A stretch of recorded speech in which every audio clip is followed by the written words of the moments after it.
station staff, management, and advertisers. All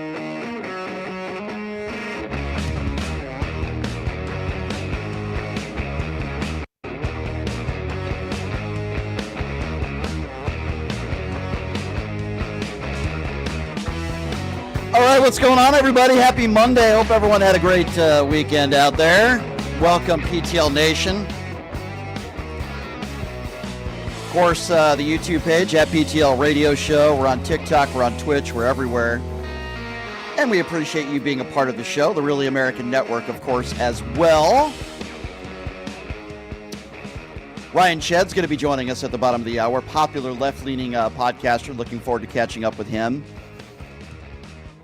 Before I get to the serious news of the day, I did see a pretty good concert yesterday. Billy Idol and The Who. I mean, those guys are up there in age, man, and they put on a great show. So, you know, if I can't do a radio show in my 40s, there's no excuse, because they're up there playing for two and a half hours, The Who. What a great show yesterday. Had a lot of fun, had a good weekend. Good, relaxing weekend, and now back at it, ready to go. And unfortunately, I have to cover what was, again, some very tragic news. More gun violence in this country, but guess what? It wasn't a liberal. It wasn't a radical leftist. It wasn't a minority. It wasn't Antifa. No. We know of one gunman that was responsible for, or two gunmen that were responsible for two mass shootings this weekend, including one in North Carolina, and both are former Marines. Nigel Edge, described as a lone wolf who killed 3 people and injured 5 others at a Southport bar. An absolutely tragic story. Again, a white man, fairly young white man, not a minority, not trans, not a radical leftist.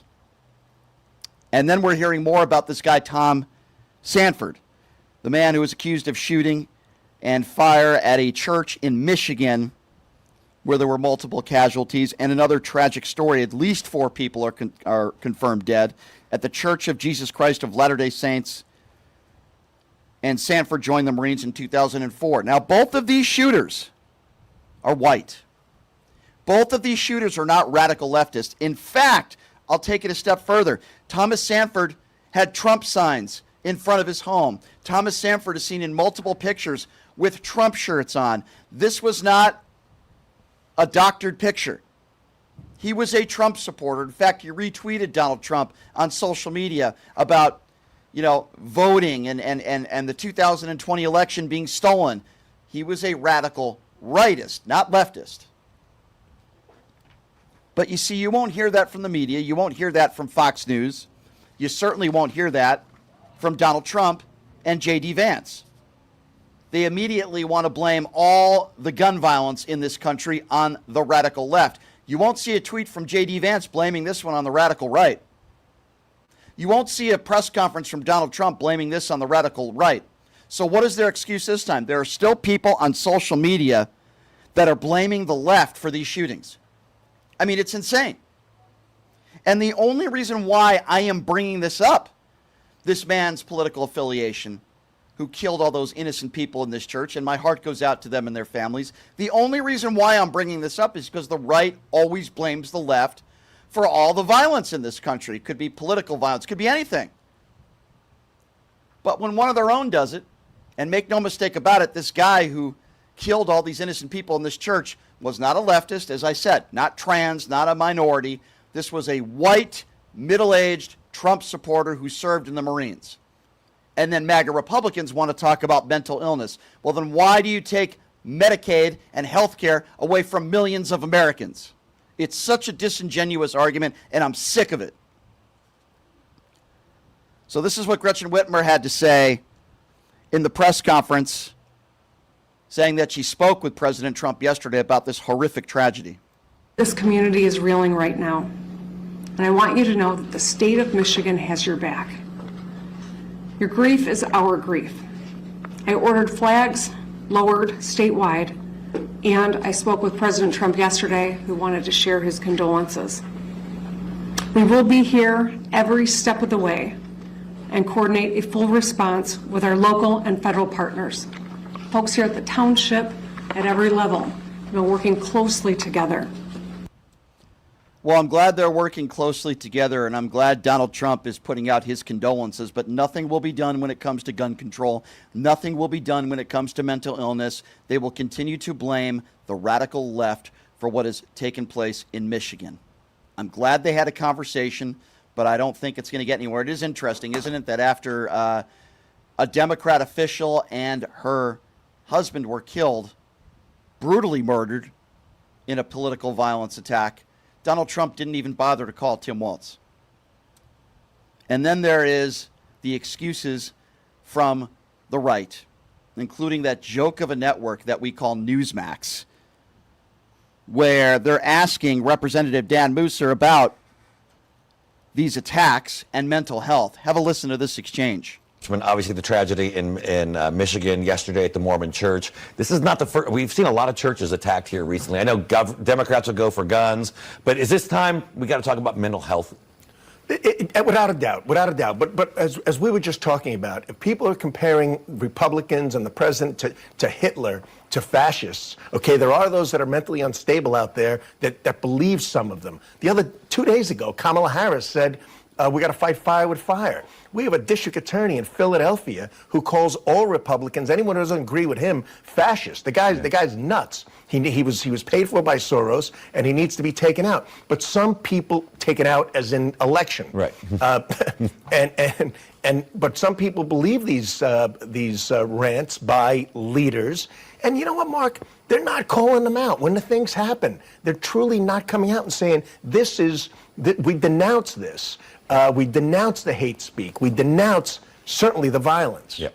What a liar and a fool this guy is. First of all, every single elected Democrat official called out political violence when Charlie Kirk was murdered. That is a lie. Number two, if you don't like the word fascist being used, then maybe you should talk a little bit about the guy who you support. You wear the Donald Trump knee pads 24/7. Donald Trump called Kamala Harris a fascist multiple times on the campaign trail. If you don't like the word Hitler being used to describe Stephen Miller or the word Nazi, then maybe you should go to Stephen Miller's timeline on social media, because he's used the word fascist and other derogatory words for Democrats for years. These people are the biggest hypocrites in the world, and it's a joke. And you want to blame the left for a Donald Trump supporter who retweeted Donald Trump talking about election integrity and the nonsense with the 2020 election, a guy who was seen with Trump shirts, a guy who had Trump signs in his front yard, and you have the audacity to want to blame the left for what this guy did in going into a church and killing a bunch of innocent people?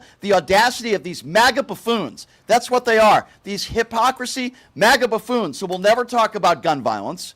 They'll never talk about the fact 15 million plus people are going to be losing their health care and their Medicaid, but they don't want to talk about any of that stuff. Oh, let's do something about the mental health issue, you stupid idiots. Then why are you supporting a bill where over 15 million Americans are going to lose their health care coverage? It is ridiculous. And listen to what Mark Harris, another right-wing buffoon, said on the Southport shooting when it comes to policy. Have a listen to this. I mean, obviously, authorities have a suspect in custody, but not before the drive-by style attack from a boat. And unfortunately, this is another case of a suspect being known locally for all the wrong reasons. And it seems like these liberal soft on crime policies we're seeing in so many cities, it's really starting to obviously show its ugly face and what it leads to in time after time after time. Mark, I think you're exactly right. Thank you for having me on this morning to talk for a few minutes about this. And this is exactly what our House subcommittee from the Judiciary Committee is coming to Charlotte to do. And that is to have an opportunity to hear, in many cases, from victims of crime, to hear from law enforcement as well that have been a part of this, and just see what we need to bring to light, because this is not something that the American people are going to tolerate. And I'm grateful that these things are coming to light and that we have an opportunity to shine that light on it today in Charlotte, and let the people of North Carolina and the people across the country recognize that these soft on crime policies are absolutely disastrous, and it's time for us to step up and correct course. Congressman, the suspect, Nile Edge, he was a decorated Marine with a Purple Heart. And sadly, the suspect in the Michigan attack was also a veteran. You know, America already has a problem with escalating political violence. But do you see that it's also becoming a case when it comes to our veterans and their mental health? Well, I think that, again, there's a lot of details yet to come out on these particular individuals. What we saw in Charlotte, obviously there's a mental health piece to it, but the real breakdown that took place in Charlotte is the fact that here was an individual that had been arrested 14 times, that spent 5 years in prison for a violent crime, and yet when sitting before a magistrate released this individual back out onto the streets. And we just can no longer tolerate these kind of policies and these kind of breakdowns. And we've got to restore confidence in the American people in our justice system and make sure that they understand that criminals are going to be incarcerated and not left on our streets to roam to do incredibly violent acts like we saw happen to Irina Zarutska. Okay, so first of all, to this right-wing MAGA buffoon, Southport is predominantly a Republican area, okay? A bunch of Republicans there, not Democrat policy. That's number one. Number two, you want to talk about mental illness, but yet you vote for the big and beautiful bill that takes health care away from millions of Americans. These people are such morons, and do you notice in this guy's empty words, he has literally no solutions. Blame the left. We're not strong enough on law. Oh, really? You want to put some laws on the books? Why are you making it so easy for mentally ill people to get their hands on guns? You want to talk about policy? Why do you think an 18-year-old should be allowed to walk into a gun store with no training, no mental check, nothing, and he can buy a bunch of AR-15s and thousands of rounds of ammunition? What do you have to say about that if you want to talk about policy? Oh, you want to talk about stricter gun laws? Well, which is the party that is trying to do that, and which is the party that brags about their A-plus rating from the NRA? These right-wing morons, I am so sick of it. They all have blood on their hands. And by the way, this is an attack on Christianity as much as this is an attack on innocent human beings, whether it happens in a church or a mall. Every time we have a shooting in a school, is it an attack on our children? No, not necessarily. It's mentally deranged people that want to kill innocent people. That's what it comes down to, whether it's a church, whether it's a synagogue. And it's funny, after the synagogue shooting in Pittsburgh, I didn't hear everybody in this country saying this is an attack on Judaism. No, it's an attack on innocent people from deranged, mentally ill people that have too much easy access to guns. That's what it is. It could be a church, it could be a school, it could be a mall, it could be anything. But they want to focus, these MAGA evangelical a-holes want to focus on, this is an attack on Christianity. No, all the gun violence in this country is an attack on America. And you dumbbells won't do anything about it because you care more about your A-plus rating from the NRA. And I'm sick of it. But let's talk about drag queens, right? Let's talk about banning books. God forbid a Bud Light commercial has a transgender on there. They care more about these issues than innocent people dying. And they'll say thoughts and prayers. They actually have the audacity, these right-wing bigots actually have the audacity after a shooting in a church to tell people to pray when these people are getting gunned down while they're praying. It's enough with the praying already, okay? You want to talk about policy? Why don't you right-wing idiots do something about it? No, you care more about your A-plus rating from the NRA. This has been a problem in this country for a very long time, and it's only getting worse. And I also add, these two shooters, not undocumented immigrants, not migrants, not transgender, not brown people, and not radical leftists. And then we move on to Caroline, the lying bitch, Levitt. Yes, that's right, ladies and gentlemen, because that's all she does. She puts on that cross over her neck, calls herself a good, wholesome Christian, and spews garbage and lies every single day. And this is another example. Listen to what Caroline Levitt said about the Michigan shooting. She didn't blame it on the radical right, even though we know this was a Trump supporter. No. She didn't blame it on any of the rhetoric from the right, even though we know that this shooter actually retweeted stuff from Donald Trump talking about election interference and conspiracy theories. But this is what Caroline Levitt had to say about this Michigan shooting. The FBI director tell you about the shooter? What do we know? What we know at this point in time is that he was a member of this Michigan community, that he is a veteran of our United States Armed Forces. He served in the United States Marine Corps in Iraq. His family is cooperating with the FBI, and so they are currently trying to dig in and get to the bottom of why he committed this heinous act of violence. It's unfathomable. And as the president rightfully put in his Truth Social yesterday, this appears to be yet another targeted attack on Christians. And the Trump administration is fully committed to not only investigating these crimes, but prosecuting them to the fullest extent of the law, but also working very hard to prevent them, to see if there's red flags. The FBI is going to treat those as public safety emergencies and investigate them to try to prevent such violence from taking place in our country. Interesting. Can you imagine for a moment if the shooter had Joe Biden signs in his front yard, or if the shooter was seen in public with Joe Biden shirts? I guarantee you Caroline Levitt would be the first person to blame this on the radical left and a radical leftist. Interesting. You didn't hear anything from Caroline Levitt blaming it on the right. You didn't hear anything from Caroline Levitt blaming it on the radical right. Because this guy was a Trump supporter. How do we know? Because there were Trump signs in his front yard. How do we know? Because he was seen wearing Trump shirts and paraphernalia on his social media, retweeting Donald Trump. But you won't hear anything from Caroline Levitt blaming this on the right or the rhetoric from the right. Can you imagine what she would have said if this guy was a huge, staunch Democrat Joe Biden supporter?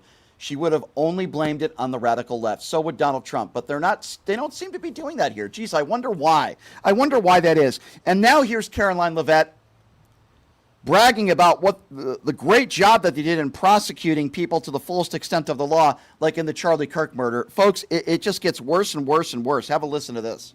And they are trying to understand more about this, how premeditated it was, how much planning went into it, whether he left a note. All of those questions have yet to be answered, but certainly will be answered by the FBI. I think the American people in your audience can be assured. Look at the great work that the FBI did in light of, or in the hours and days following the assassination, on Charlie Kirk's life. That was a successful investigation, and that investigation continues. And that assassin was, of course, being held accountable in the court of law now. Oh, really? Well, why is he being held accountable? What did you guys do? What did Kash Patel do? Well, first of all, you arrested the wrong person. Second of all, Kash Patel said he had a person of interest in custody, and then an hour later let that person go. The only reason why this guy Robinson is behind bars right now, it's not because of Kash Patel. It's not because of the Trump administration. It's not because of the DOJ. It's because his own father and boyfriend turned him in. This was not a successful investigation. You guys screwed up from the beginning, and the only reason why you caught the guy is because his father gave him to you. That's the only reason. Caroline the lying bitch Levitt doing it again. And this is so interesting because then Caroline Levitt goes into food assistance programs. She claims Democrats seem to care so much about food assistance. And yet she forgets the fact that the big and beautiful bill is the reason why billions of dollars are being taken away from food assistance from so many Americans around this country that desperately need it. Because the overwhelming majority of the American public wants to keep the government open. I mean, it's not even close. Democrats and Republicans, independents across the country want the government funded because they want our military and our troops to be paid. They want TSA agents and Border Patrol to be paid. They want food assistance programs for women and children in impoverished communities to continue going out the door. All of that will come to an end if Democrats vote against this clean CR that Republicans are proposing. And might I just add, Chuck Schumer and Hakeem Jeffries are on the record multiple times in their past political lives, stating that they too believe a government shutdown is bad. In fact, I quote, Chuck Schumer just last year in 2024 said a shutdown would mean chaos and pain and needless heartache for the American people. Well, we hope that Chuck Schumer and the Democrats won't cause chaos and pain and heartache. We want our country to continue to be funded. We want our government to be open so we can continue doing the business of the American people. Really? Is that so? Tell me what that big and beautiful bill does again for people that are on food stamps. Tell me what that big and beautiful bill does for people that are on Medicaid. You're telling me that Republicans are the party that do not want chaos when Donald Trump thrives on chaos? We see it every single day. But you're saying the Democrats are the ones that are causing chaos? What would you call January 6th? Was that chaos? Who incited that? But she wants to preach to us that the Democrats are the ones that are causing chaos. Is this for real? Is this for real? Caroline, the lying bitch Levitt, and trust me, there's a lot of other choice words I could use to describe her because she is an utterly despicable human being. She's reprehensible. She's disgusting. But yet, she's the one who wears that cross and lies to the American people every single day. Speaking of lying, let's talk a little bit about Mike Johnson, the House Speaker. And he is asked by Jake Tapper on CNN if he thinks it's acceptable for a president to instruct his attorney general to prosecute political opponents, because we know that's exactly what Donald Trump is doing. Have a listen to this exchange between Jake Tapper and Mike Johnson, lying, continues to preach about God and Christianity, but lying to the American people because he knows what Donald Trump is doing is inappropriate. Have a listen to this exchange. Just looking at the principle at stake here, if you can remove Comey and Trump out of the equation, as a constitutional attorney and the Speaker of the House of Representatives, do you believe it's acceptable for any president to publicly or privately instruct their attorney general to prosecute a political opponent and go as far as firing a U.S. attorney if they don't bring charges because they don't think the case is strong enough? I'm glad you brought up the principle. That is exactly what's at issue here. James Comey lied to Congress. Okay, he took an oath. He said things to Congress that were simply not true. It's called perjury. A grand jury that is not, a nonpartisan, non-biased grand jury that was assembled looked at the charges and they agreed, they voted to bring an indictment of James Comey. Not President Trump, not the DOJ, but a grand jury. That's how our system works. It's a very important principle for us to apply that everybody has to subscribe to the law, even a former FBI director. And he has lots to answer for. There are many things that he could have been indicted for, but the statute of limitations ran out on so many of those matters. Not here. Perjury is important. You can't, especially if you're a high official, appointed or elected official, you cannot raise your hand, take an oath, and lie to Congress. And that's an important principle, Jake, for us to advance. I mean, I hear what you're saying, but you didn't answer the part about President Trump putting it all out there for everyone to see on Truth Social after pushing out the U.S. attorney, this conservative Eric Siebert. He wrote to Pam Bondi, the Attorney General, nothing's being done about Comey, Schiff, and Letitia James, even though they're all, quote, guilty as hell. The president demanded justice must be served now. He mentioned Lindsay Halligan, who is now the acting U.S. attorney. And Bondi clearly got the message. She appointed Halligan U.S. attorney, despite the fact she has no prosecutorial experience. A few days later, Halligan indicted Comey. I mean, this looks like it was directed by the president. As you know, indictments are not convictions. Indictments have to do with a grand jury saying whether or not a case can be brought. It's not a finding of guilt. The defense isn't even allowed to present a case there. Don't you have any qualms about any president telling an attorney general, go after these three political opponents? I would take issue with that. I don't think that's what he did. But what I have qualms with, Jake, is the total and utter weaponization of the Department of Justice. And Comey was a primary person responsible for that. Okay, so let me get this straight, Mike Johnson. When a grand jury indicts Donald Trump,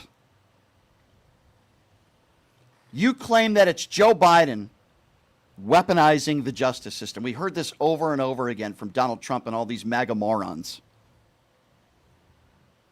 Despite that, we know Joe Biden said nothing about it and he had nothing to do with it. No evidence to the contrary. But that's Joe Biden weaponizing the justice system. But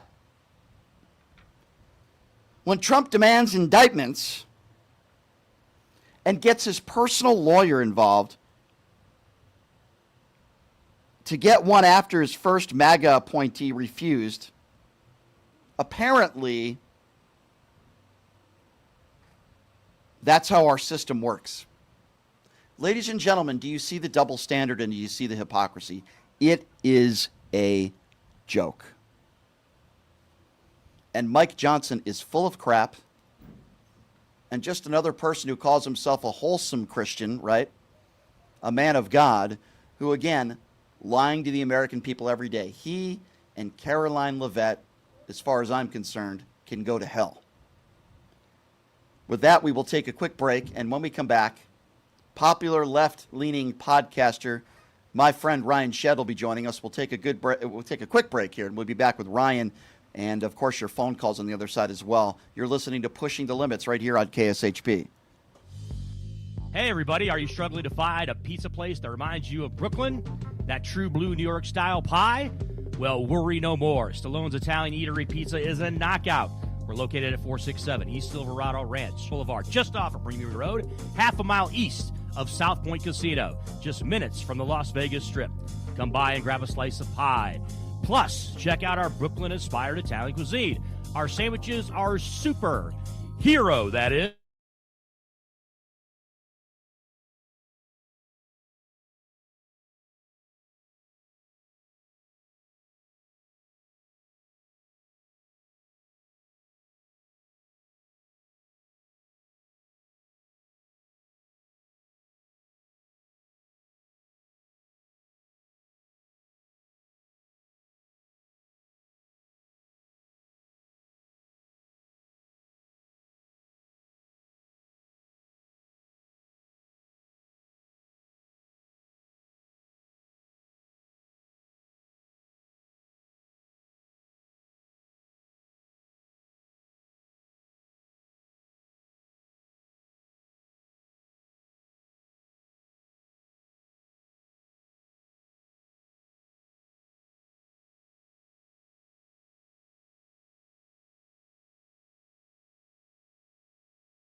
All right, welcome back. It is Pushing the Limits on a very busy news day, Monday.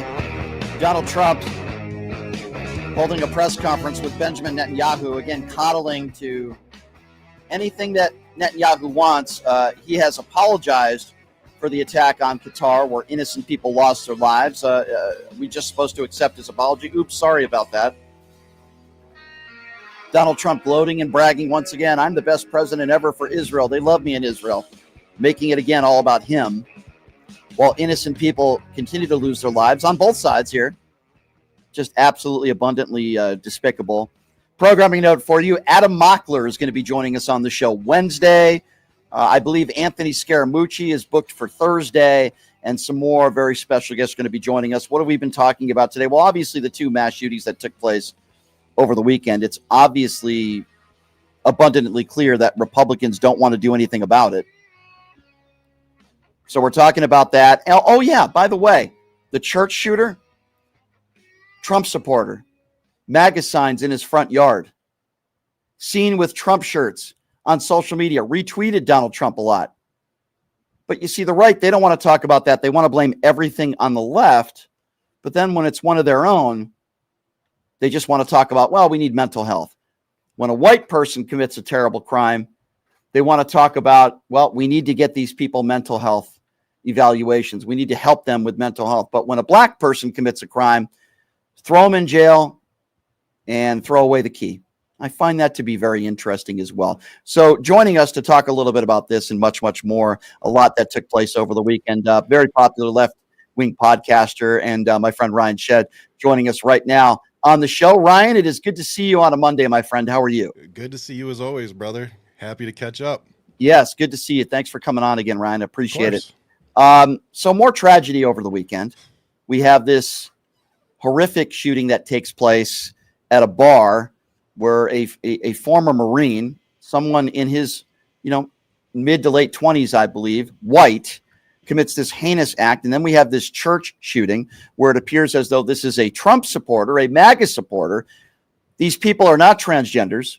They're not undocumented immigrants. They're not brown people. They're not Antifa. It's not the radical left. So what excuse are Republicans using now, Ryan?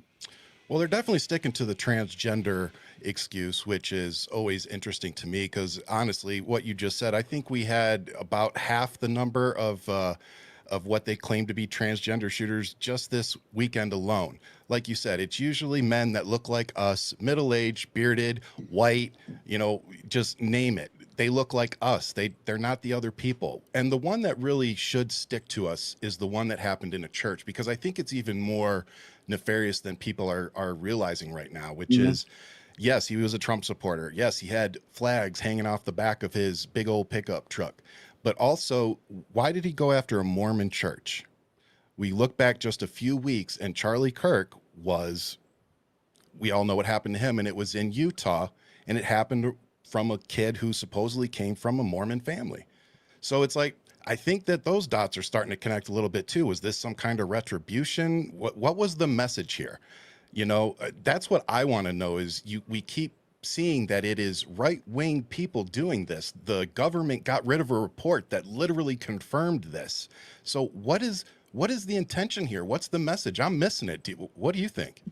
Yeah, it's very interesting. You make a very good point there, but from what I've been hearing from the Caroline Levitts and other right-wing fools on social media and on television is they're starting now to talk about mental health again. So when one of their own does this, and when I say one of their own, I mean, this church shooter was obviously a Trump supporter. They want to talk about mental health. Yeah. But when it's a brown person or an undocumented immigrant, for example, or even somebody that might be on the left, all they want to talk about is blaming the ideology. Right, the ideology, exactly, and the radical left. But one of their own does it. Do you think they'll be talking about that? Can you imagine, Ryan, for a moment, if this was a Joe Biden supporter who did this at a church, who's somebody who had Joe Biden shirts on social media, who retweeted Joe Biden, who had Joe Biden signs in their front yard? All they'd be doing is blaming the radical left. Yes. But they're not doing it here. No, they're blaming a disease that I happen to live with every day. I'm bipolar. I've shared that with you, and I share it online. This is very dangerous to people like us because Robert F. Kennedy Jr. is out here trying to weaponize SSRIs and act like the medication isn't saving lives. It is. That's a discussion we can go deeper down a rabbit hole some other time. But the reality is that this government is extremely dangerous, not only to the transgender community, but pretty much anybody that goes against this administration. And that's the broader picture that is more terrifying to me, which is we're seeing the military being ushered into cities. And I don't think we're paying enough attention to that. We're too busy focusing on the transgender community and blaming them for everything. Yeah, unfortunately, they continue to do that, and it's only going to get worse. I think the thing that there's a lot of things about this that frustrate me, because obviously we don't want innocent people to lose their lives, and the only reason why I'm bringing up the fact that this church shooter is a huge MAGA supporter, the only reason why I'm bringing this up is because that's all they do. Every single time there is a mass casualty event, Donald Trump blames the radical left. I mean, heck, they did it at Charlie Kirk's memorial service. Yeah. And I just want to point out, while I don't really care what your political ideology is, when you commit a heinous crime, I don't want innocent people to be harmed or lose their life. It could be a school or a mall or a church or a synagogue.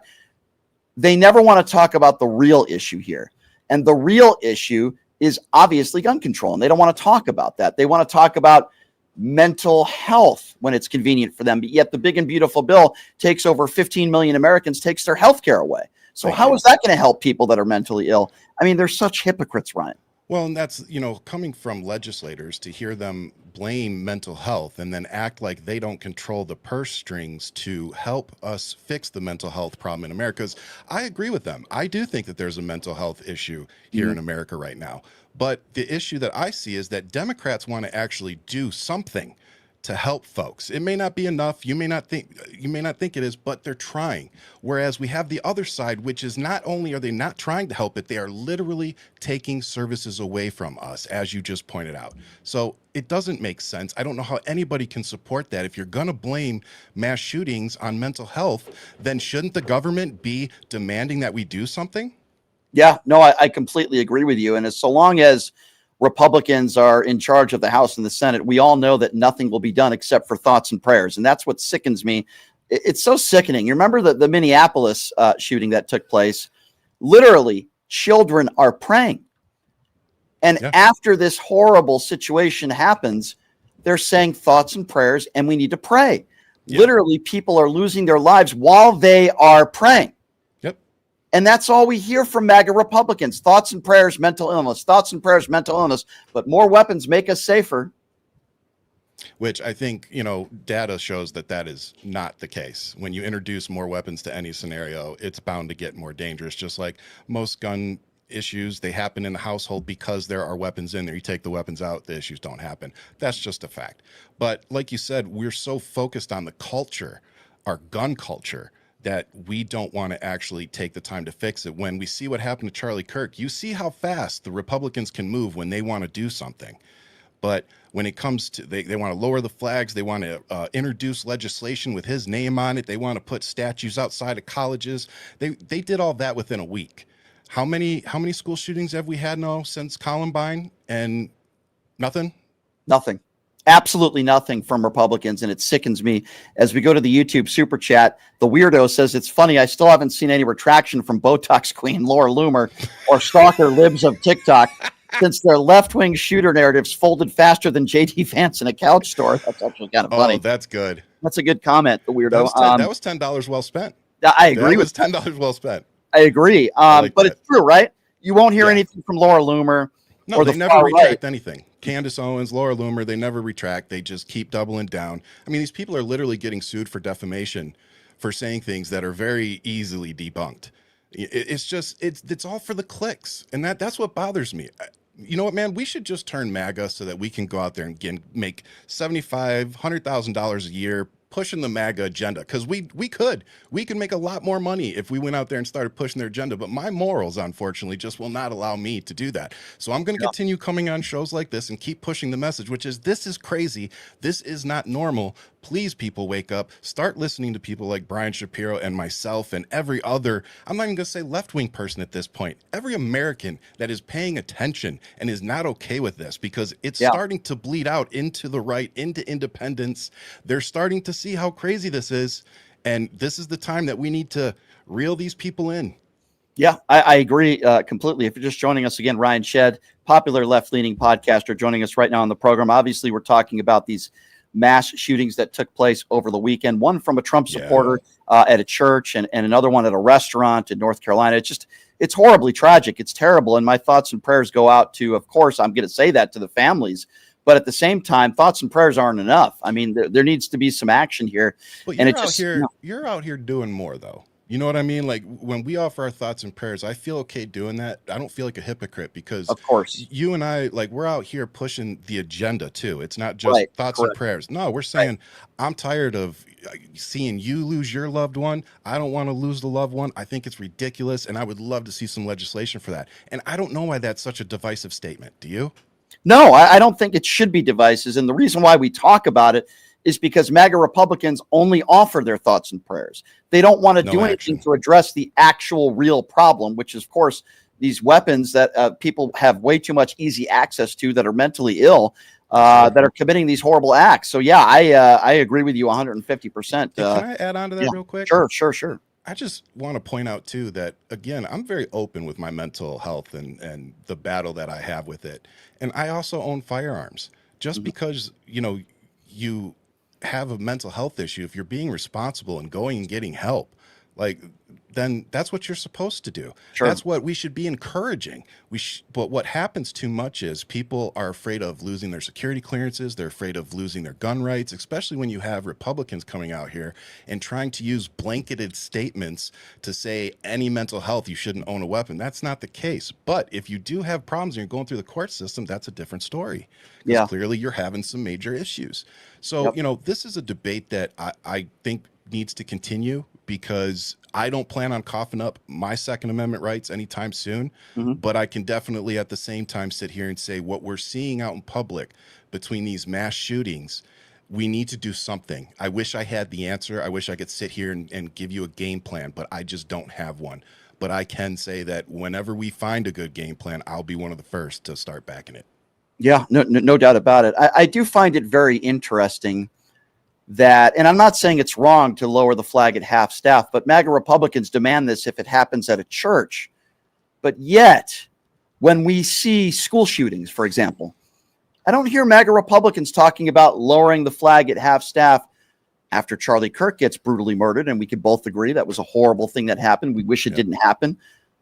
But why is it that Charlie Kirk, it's demanded that he has a statue put in the White House, but yet I find it ironic that Donald Trump takes out a Martin Luther King statue that was in the Oval Office?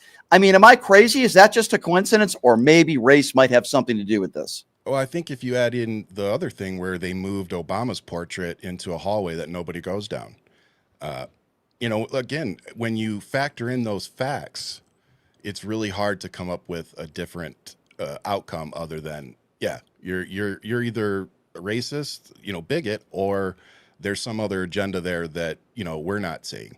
But look, we said that this was probably going to be bad. We saw how they martyred, Ashley Babbitt, and she was actually doing something wrong.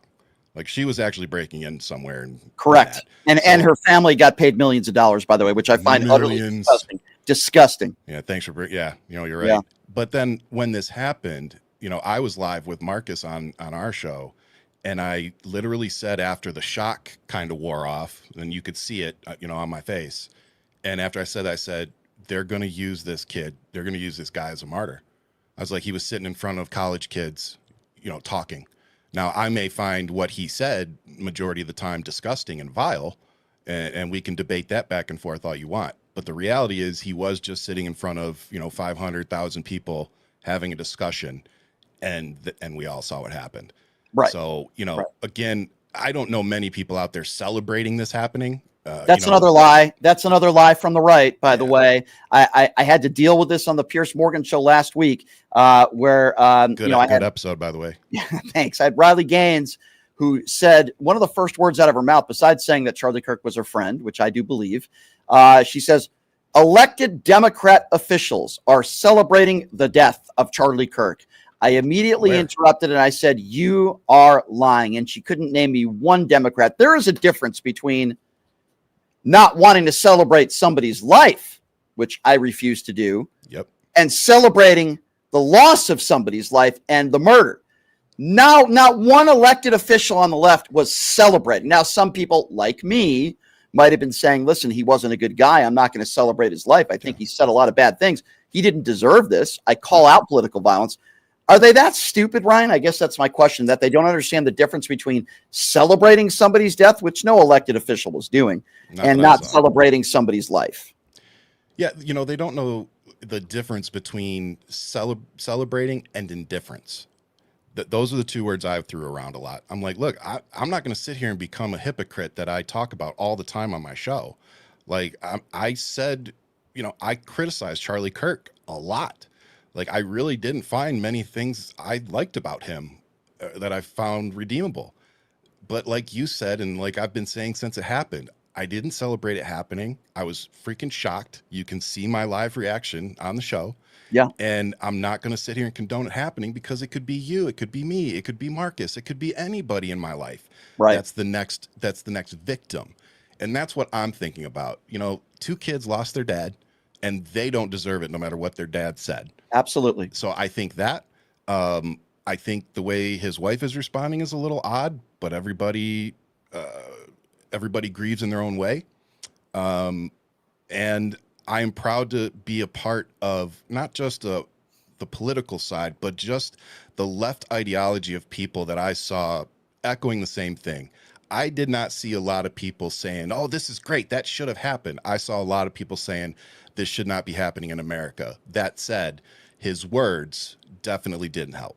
No, I certainly agree with that. We agree fundamentally. It shouldn't have happened. It was horrible.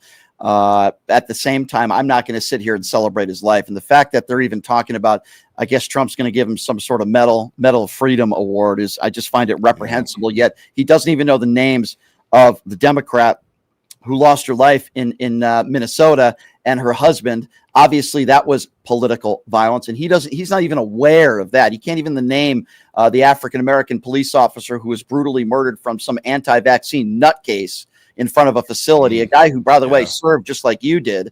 But yet, when it comes to somebody like Charlie Kirk, if you coddle Donald Trump, but even Donald Trump is a weirdo. I mean, that's what started the whole Jimmy Kimmel thing, where he's asked about, hey, how are you holding up after the loss of your friend? All he says is, I'm fine. And then he starts talking about this ballroom. Yeah, I mean, he did the same thing with Benjamin Netanyahu earlier today as I was watching part of the press conference. Nobody's done more for Israel than me. The people in Israel, they love me. I don't know why, but they love me. And he goes on and on talking about himself.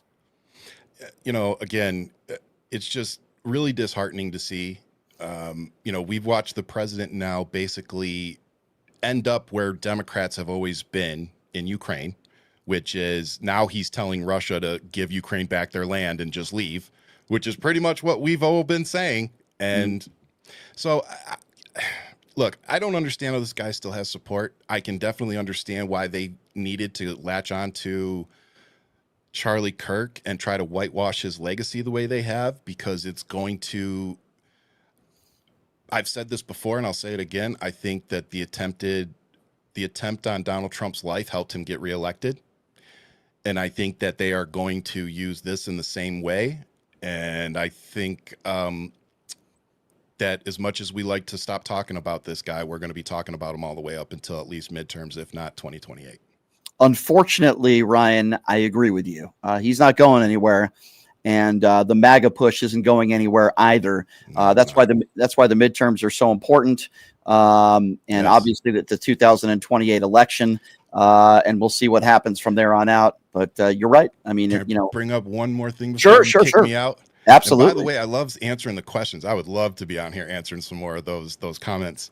But I also want to challenge everybody to also see what's been going on with one of our representatives here in Arizona. She was just elected after her father passed away to fill her seat. And Mike Johnson is refusing to swear her in.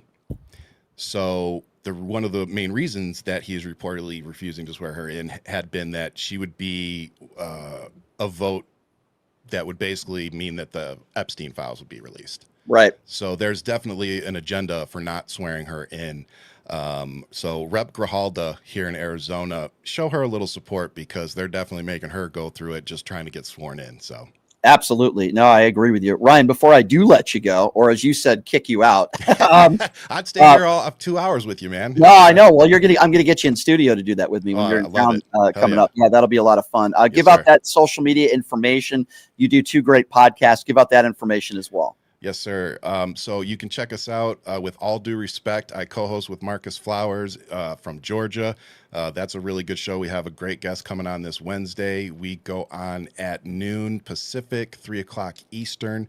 I also have Hold the Mic that you can download, which is a show I do with one of my high school best friends. And then please go follow us on YouTube, which you can find at my name, Ryan Shed, Shead.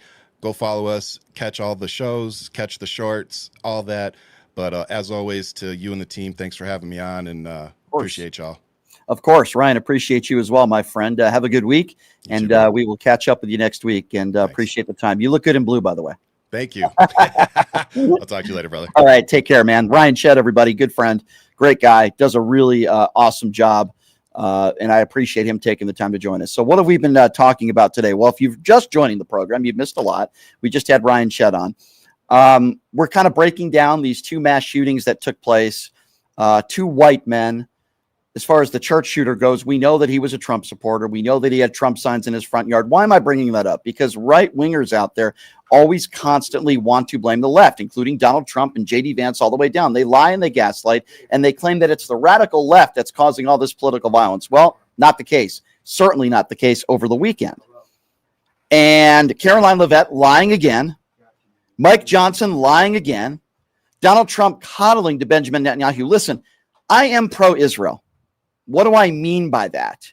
It means that I want people in Israel, just like people in Palestine, I want people in Israel to be safe, to feel safe, and I don't want innocent people to lose their lives. And Hamas is despicable, obviously a terrorist organization. But that does not mean Benjamin Netanyahu can do whatever he wants to do and take the lives of innocent people. The attack on Qatar was just an abomination. He did apologize for it today, but that's not enough. If Benjamin Netanyahu wants peace, then his actions prove otherwise. Now, yes, Palestinians have a responsibility as well. I don't want innocent people to lose their lives in Gaza any more than I want innocent people to lose their lives in Israel. Yes, I'm pro-Israel from the sense that I want there to be peace in the Middle East. Israelis have the right to live a peaceful life. They shouldn't have to worry about being the victims. Neither should Palestinians in Gaza. So I think it goes both ways. But Donald Trump will continue to coddle Benjamin Netanyahu because Benjamin Netanyahu always seems to praise Donald Trump.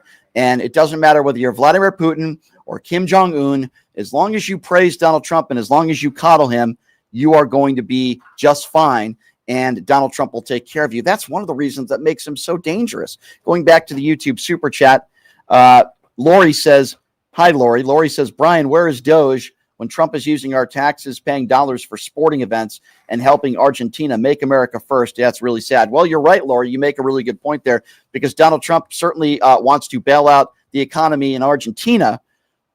And, you know, by the way, great job, Donald Trump, in supporting those guys on the Ryder Cup golf team. They got absolutely destroyed once again.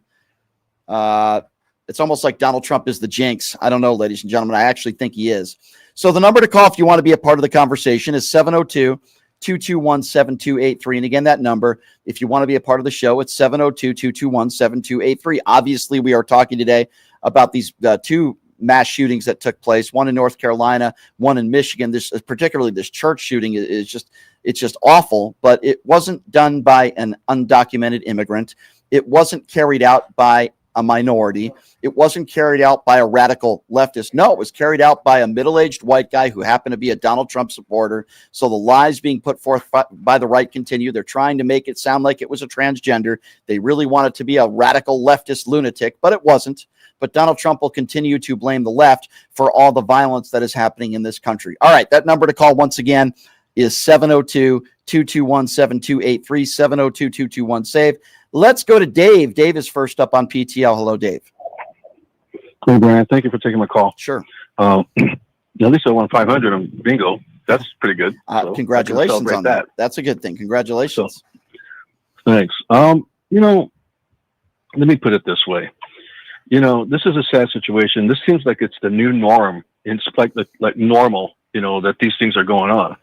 and it's sad that it's happening. But the problem is, what I have is that it's so sad that the truth comes out of the Democrat, because they always want to help people, because that's what we are. We like to help people, and we like to help the senior citizens, the unfortunate people that need Medicaid, Social Security, you paid into it, food stamps. That's what my taxpayer dollars, that's what I want them to go. I want to help people. That's where my taxpayer dollars. I sure in hell don't want my money to go to the rich. Right. And then all of a sudden, the problem that what I have is that there's two different products. There's the truth on the Democrat side. They're selling the truth, but they don't have to sell it, because if you're smart enough, and if you went to college in high school, you would know the truth. But who in the hell in their right mind came out with a product about a lie? The Republicans. Let's come out with a product called the lie, and hopefully we can get people, to buy into the lie, and then that way we can go ahead and support other people, that can lie with us, and that way we can stay in power. I make this argument. I make this argument. Yeah, and I make this argument every single day when it comes to these mass shootings. I've never seen a Democrat running for office putting out a campaign ad bragging about their A+ rating from the NRA. It's only Republicans. Republicans, not only do they not have solutions, but they're making it more dangerous in this country because they think more weapons make it safer. We know that that's not true. And they want to blame the radical left. I blame them. I believe the Republicans have blood on their hands because they're making it easier for mentally ill people to get their access to weapons. They do nothing. Brian, if I can interject, I apologize for interjecting, but if I can say this one thing, and I want people to understand, the problem is that it must be nice. It must be nice to get paid to lie, because that's what they're doing. They're getting paid to lie, just like Fox News, just like the NRA, just like all these other people on social media. They want people to support them because only the people that are stupid. Please, people. It seems like college and high school, they don't teach jack crap in high school, because it seems like for some reason or another, they still are stupid when they get out of high school, and get out of college. That's true. I think Lauren Boebert. Don't take my taxpayer dollars. Don't waste my taxpayer dollars if you're going to be stupid or college. That's true. I mean, Lauren Boebert, GED Lauren Boebert, is a perfect example of that. Dave, thanks for the call, man. I really appreciate it. Every single time we have to talk about one of these mass shootings, and it breaks my heart because innocent people continue to lose their lives in this country. We have more weapons in this country than people. We also have more violence from these weapons than almost any other country in the world. Yet Republicans, it's either thoughts and prayers. Let's do something about mental health. If they want to bring up the mental health topic, then why do you guys vote for the big and beautiful bill that takes health care away from millions of Americans, many of whom suffer from mental health issues? You think that's going to make them better when you take their health care away? I am so sick and tired of that argument from Republicans. Obviously, if you're willing to take an innocent person's life, mentally you're deranged, there's something wrong with you. That goes without saying. But that is not going to help us when Republicans say, we need to do something about mental health. We need to do something about mental health. When you take health care away from Americans, over 15 million people, I repeat, are going to lose their Medicaid because of this big and beautiful bill. So if you really do care about those that are mentally ill and you don't want innocent people to lose their lives, then maybe you shouldn't vote for a bill that takes health care away from millions of Americans, you dopes. 702-221-7283 is the number to call if you want to be a part of the conversation. Let's go to Stephanie. Stephanie is next up on PTL. Hi, Stephanie. Hey, Brian. How are you? Good. What's on your mind? Good. I couldn't agree with you more. And as you were talking about the Medicare being cut for millions of Americans, we can absolutely look at all of the money that's been cut from the veterans and all the care that they're losing and all the money they're pulling from that. And I think it's like 26% of mass shootings are actually committed by, military people. And True. I'm not trying to say, I'm not trying to say correlation is causation, but there is definitely a mentality, PTSD. right? When you're in the military. Yeah. Well, also in the military, you're sort of built up to be broken down to sort of accept things. And I think when you leave, you're also more vulnerable to, radicalization and certain ideas, right? That could cause you to do things, even if you wouldn't normally do them. Yeah, that's true. And I don't know how you feel about this, but the right and Caroline Levitt's of the world are saying This is an attack on Christianity. Now, maybe this specific case could have been that, but when you look at all the violence in this country, it's happening, whether it be anti-Semitism, the shooting in Pittsburgh where it was on a synagogue. There's all different forms of violence. And instead of making the case that this is just an attack on Christianity, what about go to the root cause of the issue, which is mentally ill people that are getting their hands on these weapons way too easily? MAGA Republicans certainly don't want to talk about that. They want to make it like it's just an attack on Republicans or it's just an attack on Christianity, when it was actually a Republican and a Trump supporter who executed these horrible crimes in this church. I mean, you're obviously right. Any conversation about guns from the GOP is sort of off limits, but I think there's a lot more to this conversation than Christianity and things of that nature. You have to remember there's sort of like a hierarchy in between like Protestants and or evangelical and Mormon. You have a government right now that's sort of initiating what you would say Christian nationalism, but there are different versions of Christianity. So you have to understand that there is obviously going to be sort of an argument between, not an argument, but let's just say one religion wants to win this battle, right? Right. I agree with that.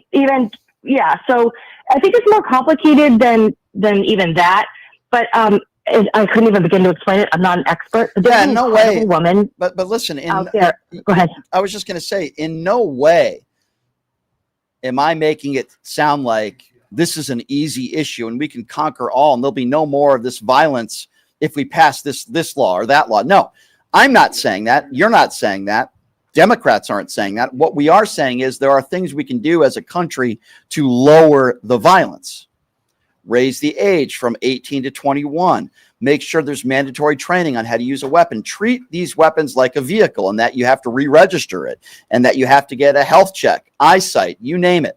I understand that driving a car is a privilege. I also understand that owning a weapon, you have that Second Amendment right to do so, but it doesn't mean we shouldn't be a little bit more careful and making sure these weapons don't get in the hands of the wrong people. But MAGA Republicans don't seem to care. After a mass shooting, it's always thoughts and prayers, thoughts and prayers, thoughts and prayers with no answers. Oh, now's not the time to talk about this. Let's not make it political. Well, when is the right time to talk about it? How many innocent children need to lose their lives? How many innocent people need to lose their lives that are praying before Republicans finally do something about it? They never will, because they care more about their own self-interest and remaining in power than innocent children being gunned down in schools. What does that tell you about the Republican Party today when they show up in Washington, D.C. with these AR-15 pins? It's despicable and it's disgusting. And I'm getting sick and tired of it every single time an innocent person or persons lose their lives. And I hear the same stupid talking points from Republicans, and I really have had it. Let's go to Joseph. 702-221-7283. Joseph, what's going on?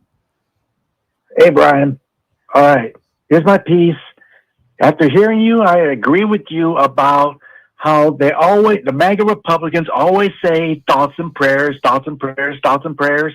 But the problem and the thing is, they think those school shootings, they just want to use school shootings as their way of saying those children are expendable. I'm sorry to say that, but that's what those MAGA Republicans But that's what Charlie Kirk said, Joseph. Charlie Kirk made statements like that. He said, the Second Amendment is so important to me that, and I'm kind of paraphrasing here. He said, listen, we're going to lose some people. But, as long as we uphold that Second Amendment, nobody's saying we need to take the Second Amendment away. What we're saying is there are things we need to do to make this country safer. But Charlie Kirk made it sound like, hey, I could be one of the casualties as long as we have that Second Amendment. Well, that didn't do very good for Charlie Kirk. I agree on that too, because that's the problem. Like I say, all I'm saying is that all these MAGA Republicans are doing is they're letting those active shooters and mass shooters put their money into the hands of the criminals in the National Rifle Association, and it's going to make every single person like you and me and everybody else to deal with these kind of people. I mean, I always seen those mass shooters. I mean, it's pathetic. It's terrible, pathetic. And that's the thing about MAGA Republicans is they don't trust God. They suffer from their own twisted versions of Christianity.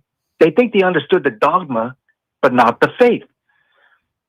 Yeah, I agree with you. And, Listen, Joseph, I appreciate the call. It breaks my heart. I can't imagine being in a church or any religious sanctuary, and the last moments of your life are there as somebody who I presume you don't know takes your life.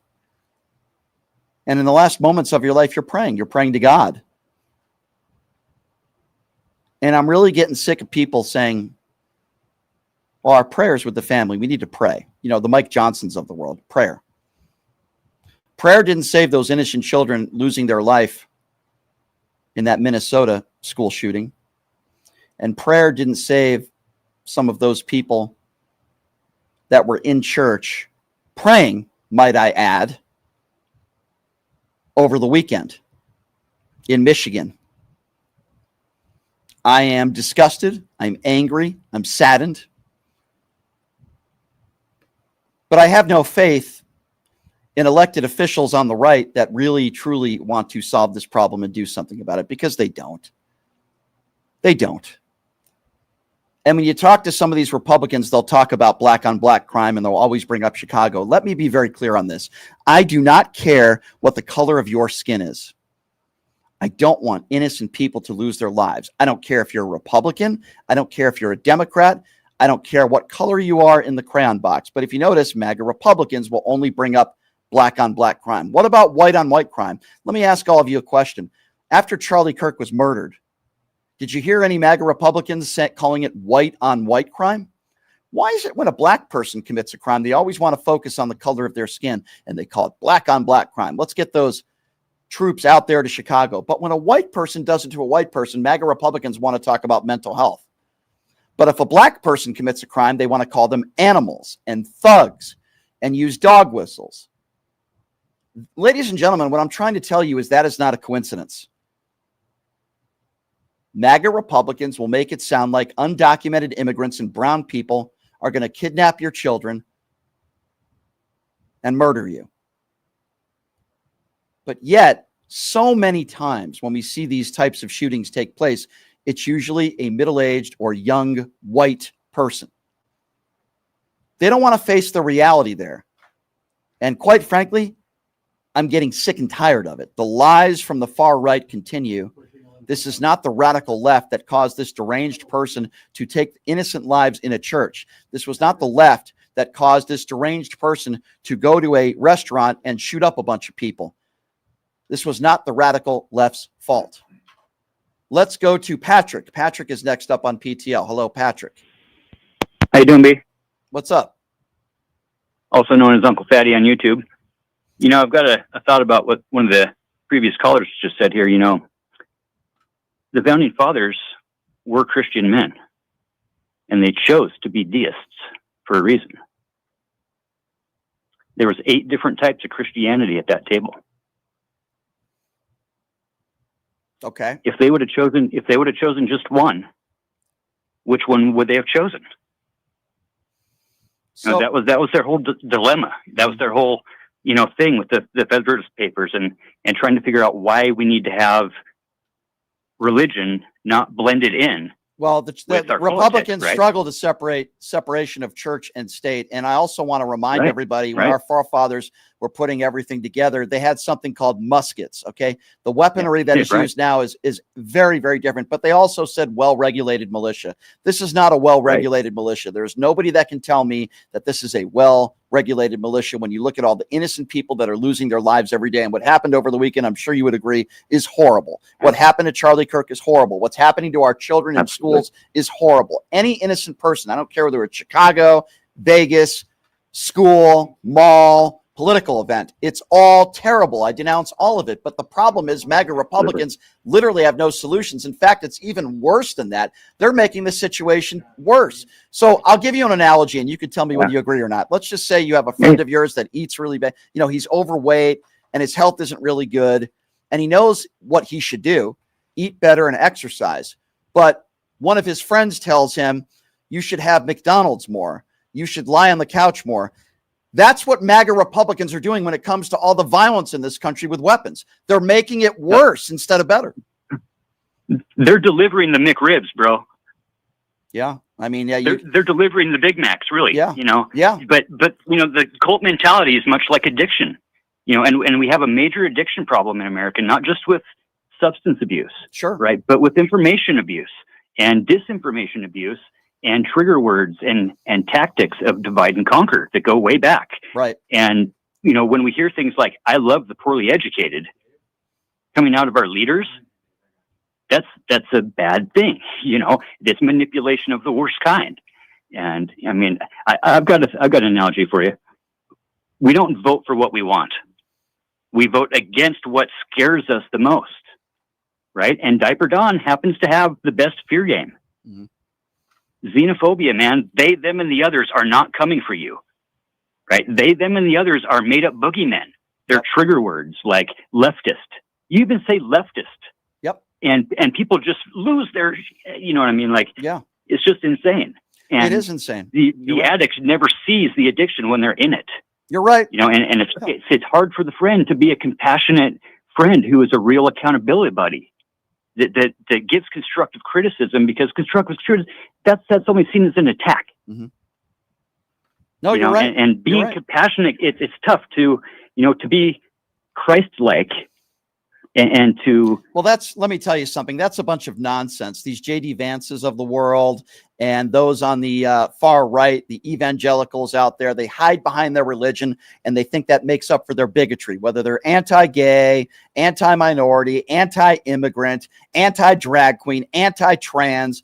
If you're not white and you don't think the way I think, then I'm going to do this, this, and this to you. And I'm going to call you this, this, and this. And they say, well, because my religion tells me to do it. No, it doesn't. No, it doesn't. I'm not a very religious person, but Jesus Christ wanted you to treat everyone as equals. In fact, he praised the poor and said you need to treat the poor with respect and dignity. That is the opposite of the Republican Party today. It's the opposite of what the Trump administration is doing today. So anybody out there that says otherwise, you are a hypocrite. Thank you for the call, sir. Let's go to Dave. Dave is next up on PTL. Hello, Dave. Hey, Brian. How you doing, man? Good. Hey, I got to say, man, I love you, everything you do and everything. Be careful out there. You are in danger from these people. What's going on? I mean, I think way too much of you for something to happen. Just be very careful when you go out, because we got some crazy loonies out there. Well, there's a lot of crazy people. Yeah, there's a lot of crazy people in America. There's no question about that have way too easily have access to weapons. There's no question about that.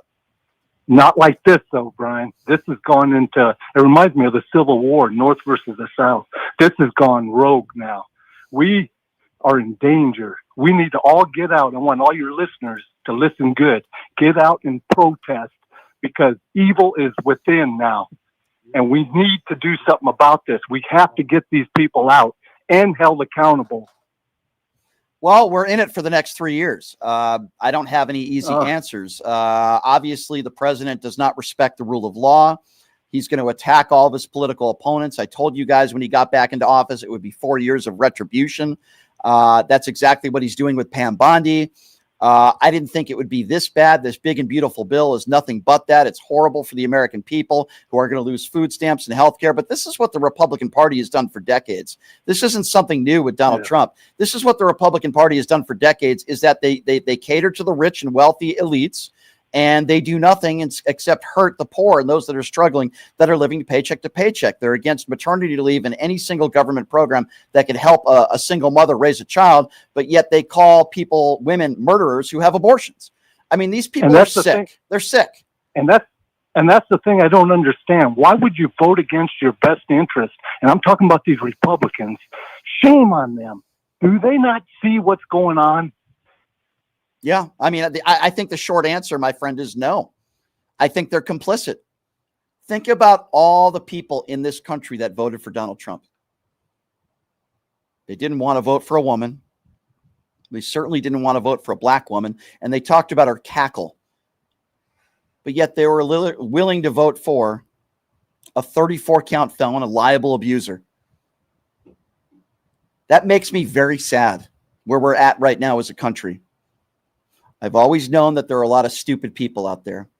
And I know there's a lot of bad people out there. I just didn't think that were this many ignorant and complicit people out there. And it's It's really frightening to me. I can't believe it. If there's one positive thing that Donald Trump has done, he's exposed how many stupid people we have in this country.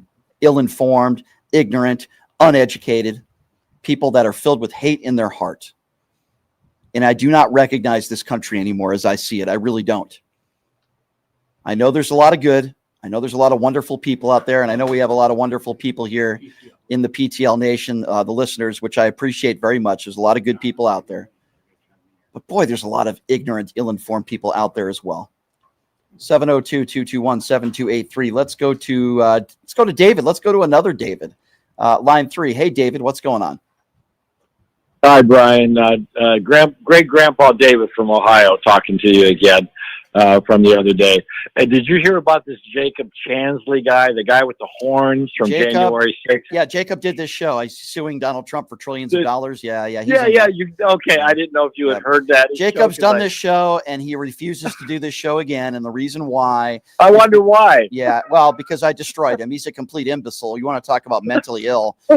He's a complete jackass who lives with his mom in his mom's basement, who ran for office and got no votes, who has no life, no job, no career, and he is just a complete nut job. But, then again, when you dress like the way he dressed and you call yourself, what, the shaman? Is that what he called himself? The shaman. The shaman or whatever, however you pronounce it. Yeah. Storms the Capitol. I mean, listen, the guy's not a serious person. He's got the mentality of a 5-year-old. What attorney would file this? Would somehow jeopardize their reputation? Publicity. That's all it is. It's just about publicity. Holy because cow. the guy can't get a job. Yeah, that's what it is. Him and his stupid it's like bullhorns. $40 trillion. Yeah, it's insane. T-Mobile. Well, he's suing for $40 trillion because he doesn't have $40 to his name. I guarantee. Obviously. Yeah. So I don't. Maybe Donnie can help him since he got pardoned by Donnie. Maybe Donnie can help him. That's when you know it's going really bad for you and your administration, when you got the Q shaman who's suing you for $40 trillion. Thank you for the call. Let's go to Kim. Kim is next up on PTL. Hey, Kim, what's going on? Nothing much. Did you hear a little bit of that speech today? You talking about with Netanyahu, Trump? Yeah, the mumbling and bumbling. Yeah, it went on and on. Yeah. Yeah. Oh my God. When my husband and I were in the car, and he said they brought his son home, his dead son home, like he was alive and well. What does that mean? I think Donald Trump didn't even know when he was inaugurated, by the way. Did you see the date he gave out or the year he gave out when he was inaugurated? He doesn't know where he is. If there's anybody that is in the bunker, it is Donald Trump. He is losing it. He's getting worse by the day. And, he also complained about, the teleprompter going off when he did his UN speech. And he praised it. He said, well, it was really from the heart. I mean, did you see that speech? It was like one of the worst speeches I've ever seen. And he said, well, maybe it was better because it was from the heart. Let's be honest. I don't think Donald Trump has a heart. I think there's some robot mechanism in his chest. I don't think he has a heart. I don't think I know he doesn't have any empathy. But for him to say it came from the heart, listen, when you go, when your eulogy of Charlie Kirk is basically, I hate all my political opponents, it proves that you don't have a heart. Yeah, absolutely. Yeah. And, for all the killings that are going on, it's sad, but. Yeah, it is. It's sad times, my dear, that we're living in as a country right now. I do appreciate your phone call. Thank you very much. This portion of the program is brought to you by Jackson's Bar and Grill, located at Flamingo and Jones. And I got some good news for you. I know I'll be there tomorrow. They are giving out some very expensive watches. You get into this electrical drum, and I believe today and part of tomorrow is the last day to do it. The more you play, the more you can earn electronic entries to win these beautiful watches. They're giving it out tomorrow. For more information on their wonderful promotions, including the Pass the Puck contest for Vegas Golden Knights games when the regular season starts, please check them out. Jackson's Bar and Grill, located at Flamingo and Jones. Again, that number to call is 702-221-7283. Again, that number, 702-221-SAVE, if you want to be a part of the program. And don't be afraid if you're a MAGA supporter. Don't be afraid. I want you to call in, and I want to have good spirited debate with you. Unfortunately, it doesn't always end very well for the MAGA supporters, but that's okay. 702-221-7283 is the number to call if you want to be a part of the conversation. Let's go to Donna. Donna is next up on PTL. Hey, Donna, what's going on? I'm sitting here and I'm watching TV, and he's actually got the troops in Chicago walking down the street with masks on and MR-15 rifles, they look like. It's like, I can't believe we've come to this. Yeah, it's an abomination. I mean, this is not what these brave men and women in uniform are used to do. It's just not to be there against our own people trying to uphold law. That's not their job. That's not what we're trained to do. And it's amazing that so many people in this country don't understand that. And they've got masks on. They don't even want to know who they are. Yeah. What cowards. Yeah, that's another thing too. When you see a lot of these agents, ICE agents across the country wearing these masks as well, you don't see police officers for the most part doing that. It makes absolutely no sense when they make the excuse, well, it's for their protection. No, it's not. No, it's not. Yeah, of course not. No. The other thing is, with Charlie Kirk, that shooter, when he jumped off the roof, he didn't have a rifle with him. There's no way he had a rifle with him. The circumstances of that are very, very bizarre.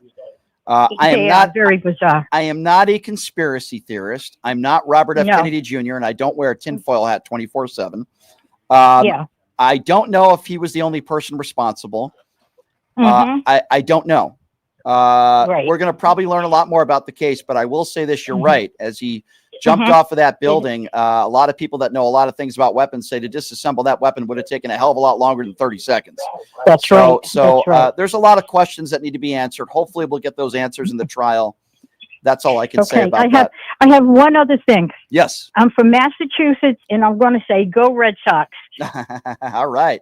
Boston Red Sox. I grew up a Boston Red Sox fan. In fact, I grew up a Boston sports fan. So the Green Monster is very memorable. I haven't been out there in a while, but thank you for the call, my dear.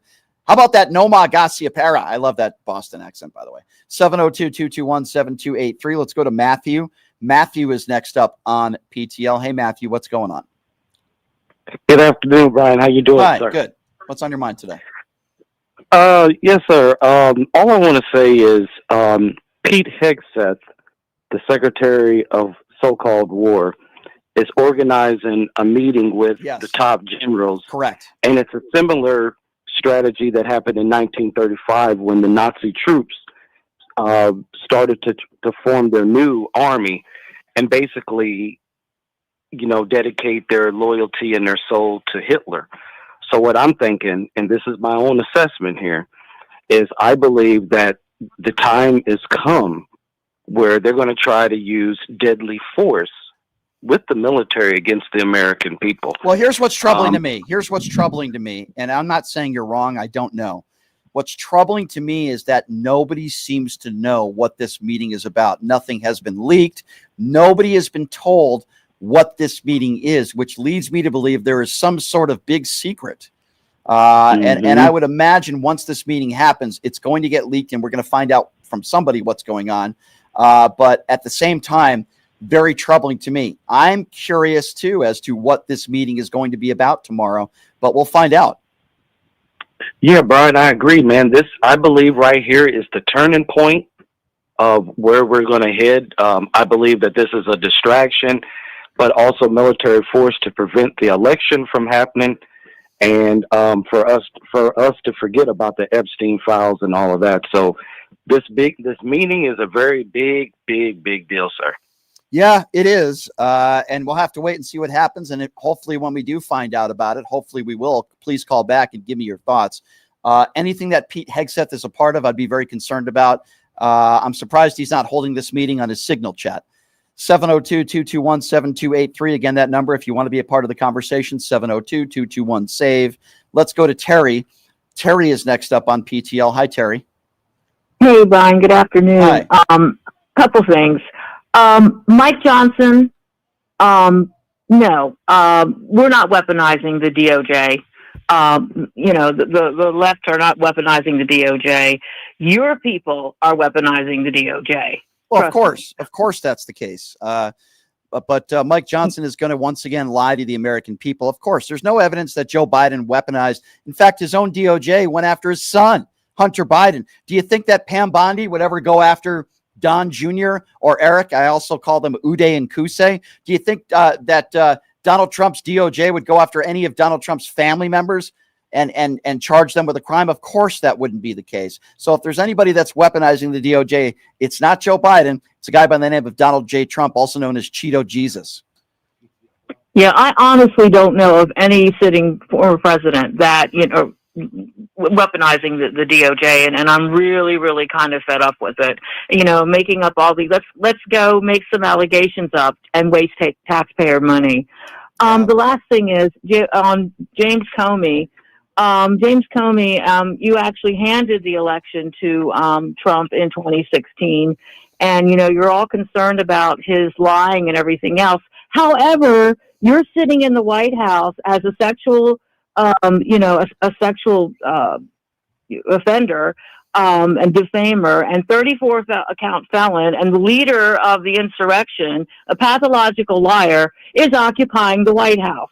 But yet, you're going after all these other people because you feel like they have all the transgressions. It's very, very disgusting, Brian. Very disgusting. It is disgusting. It's bad for America. It's bad for both parties. There's nothing that Donald Trump is doing that's helping anybody except for maybe the tech billionaires. That's just about it. And maybe the racists that live in this country and the bigots. Thank you for the call, my dear. Very dangerous times that we are living in right now. Very strange times, but we have to continue to call it out. We have no choice. 702-221-7283 is the number to call. Let's go to Paul. Paul is next up on PTL. Hey, Paul. Hey, Brian, how you doing today? Good. What's on your mind today? Well, I was just calling in. I know we touched on the subject a couple of times about education and stuff like that. And I actually own a business, a driving school, and I happen to pick up the kids from school sometimes. And for the past couple of years, I asked them, I says, hey, what do you learn new today in school?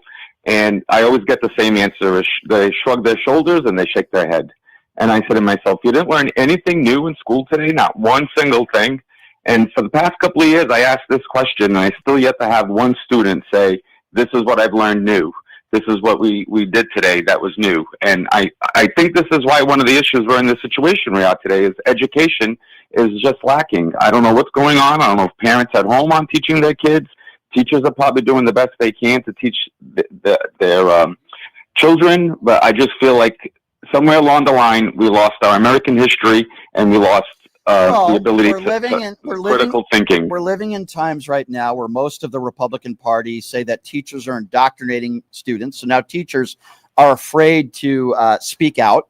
We're living in times right now where there are a lot of weapons that are found in schools. We have these mass shootings that are taking place. We're living in a time where Republicans want to ban books, and they don't want teachers to actually teach history. They don't even think that kids should learn anything about slavery. I mean, the times that we are living in today, I mean, they want the 10 Commandments in classrooms. They want Trump Bibles in classrooms. That former superintendent, ordered a bunch of Trump Bibles. I mean, these are the times that we're living in today. Yeah. It's crazy. Yeah, instead of looking at our history, they're focusing on other things to distract us, so that way we don't know our history, and that's how we get in the situation that we're in today. The kids don't know the difference between when the amendments or the commandments. Like they're blending them in together. You ask them how many branches of government, they look at you and they scratch their head. There's 3 branches of government, and they have no idea, no clue. They scratch their head. If you, I don't know if you're aware, but a guy we've had on this show before, he's pretty popular on social media. He's called Gunny. Gunny Speaks Out. And what he does is he drives around in a motorcycle with an F Trump flag, which I think is great, by the way. And he asks Trump supporters, can you name the 3 branches of government? And none of them can. Ladies and gentlemen, that's why Trump said he loves the uneducated. He's talking about you, the person who can't name the 3 branches of government who voted for Donald J. Trump. He's talking about you. You helped him win the election. 702-221-7283 is the number to call. Let's go to Sophia. Sophia is next up on PTL. Hi, Sophia. Hi, Brian. Hey. I was just wondering if you heard about I need to watch my language, but the mess that happened at the golf writers club cup or whatever tournament. No, fill me in. Help. I don't want to say. Yeah, watch your language though. What? Repeat what it was again. Tell me about. So it. there was a bunch of I guess American fans showed up, and they were causing all kinds of havoc to the opponents. And they even threw a beer can or a beer cup at one of the opponent's wives. Oh, that's horrible. I did not hear about Yeah. that. I'll have to look into that. But you know, Yes, please I look will. into it. I wish I Yeah. could be a little more. No, that's okay. But elaborate a little bit. you know what though? The times But, that we are living in today, it doesn't shock me. It doesn't shock me, Sophia. I'll look into that. I've been covering a lot of other stories over the weekend. But yeah, I'll have to. I didn't watch any golf over the weekend. Did a lot of other things, and of course, following the news. 702-221-7283 is the number to call. Let's go to Jeff. Jeff is next. Hi, Jeff. Hey, Brian. Long time no chat. How's it going? It's going great. So I'm up in Portland, just under siege. Oh, so they want they're calling out the National Guard there, right? Yeah. Well, the line at the bagel store is very long. Oh boy. Yeah. The Ryder Cup, Brian. Yeah. I think the European team must have watched Trump's UN speech as a team. The entire event was such a perfect reflection of our society in America today. The crowd was a total embarrassment. And from their costumes to their just totally offensive and inappropriate yapping. And it was Rory McIlroy's wife who got a beer thrown. Oh, is that what I think? You know what? I think I Yes. did hear about that. That's despicable. And then when some clown yells, "Freedom!" when he's lining up to hit his shot, he steps away and spoke for all of us when he said, "Shut the F up."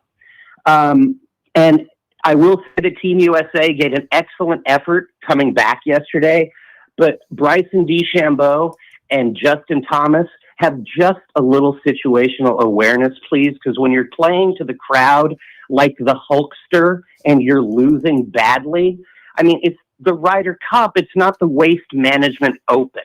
We are a joke, Brian, So to I'm the going to rest of the speak. world. I'm going to Nobody respects us. I'm going to speak from a not necessarily a sports perspective. Obviously, I could go deep into why the Americans lost the Ryder Cup, and I can go into golf and say that Brooks Koepka should have been on the team.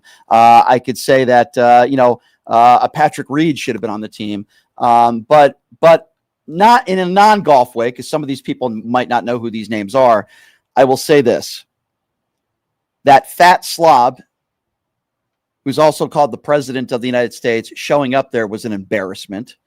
When we have all this stuff going on in the world and he decides to go watch some golf, and then you have Caroline Levitt saying the Ryder Cup wouldn't be happening if not for Donald J. Trump, when it's been happening for almost, over like 100 years.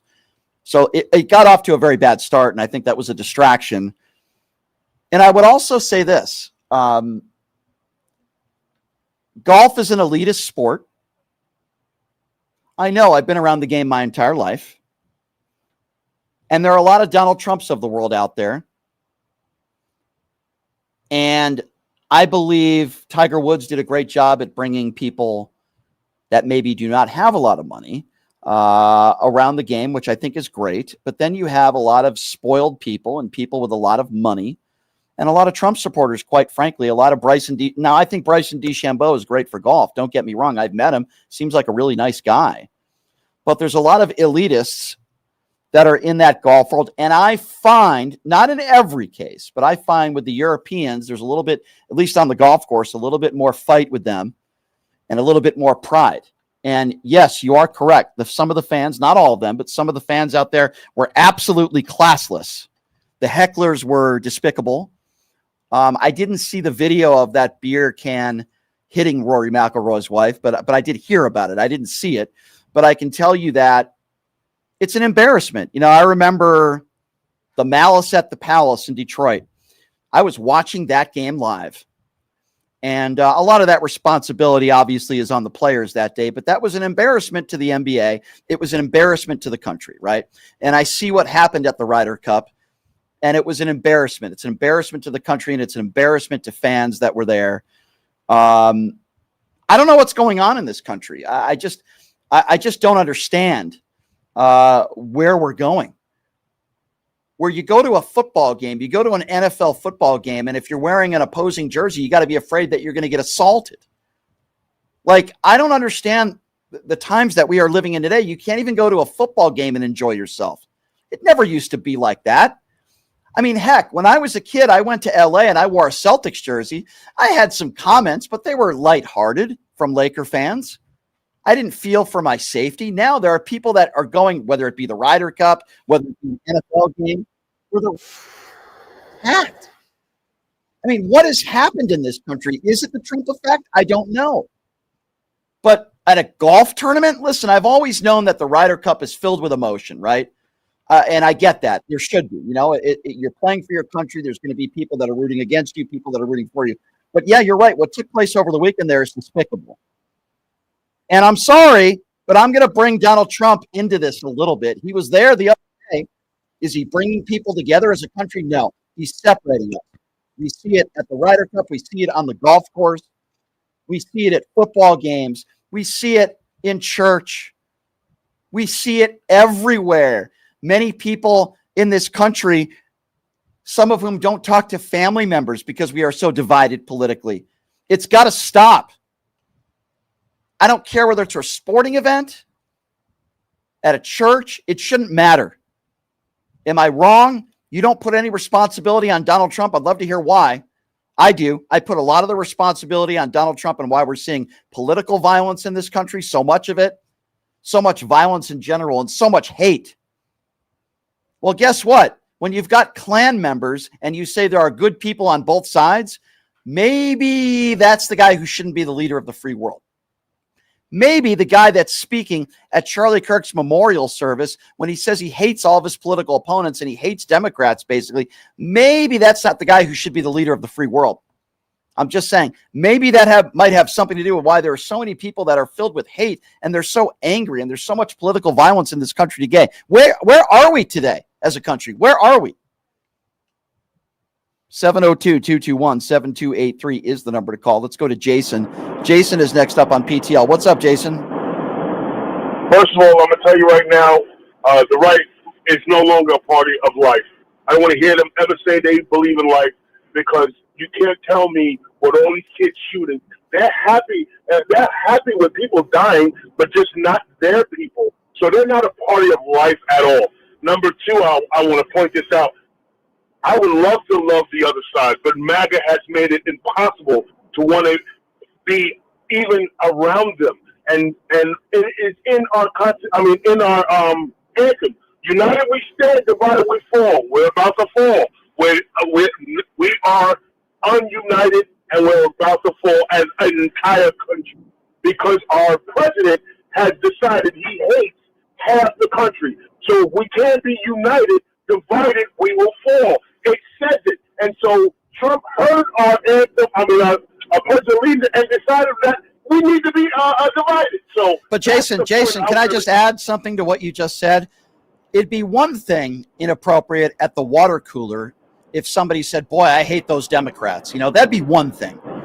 But Donald Trump said it at a memorial service when he knew millions of people were watching after Charlie Kirk's wife just did the opposite and said, I'm not going to hate. In fact, she said she forgave the shooter, which I was mesmerized to hear.